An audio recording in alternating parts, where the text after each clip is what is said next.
Today's sew-along is super quick, super practical, and super cute. This project makes a great gift for friends, family, teachers, or yourself. This project is very easy to customize if you want to use novelty fabrics or fat quarters that feature some of your favorite TV shows, sports teams, animals, and more. I frequently upload sew-alongs to this channel, so make sure you subscribe so you don't miss any. Let's get started with today's project.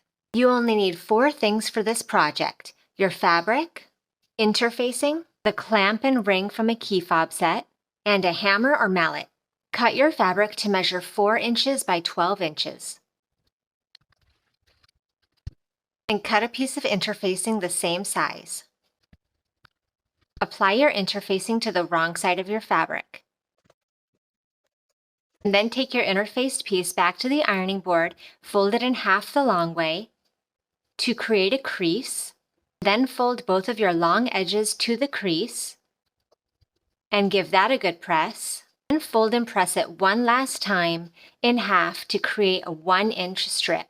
Now we're going to take this 1-inch by 12-inch strip of fabric to the sewing machine and sew along both sides of the strip along both long edges with a 1/8 inch seam allowance on both sides.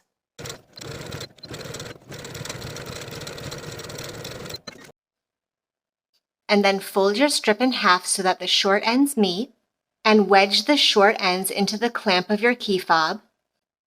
Place this between 2 protective barriers. I'm just using 2 pieces of cardboard, and then give it a couple good sound taps with your hammer.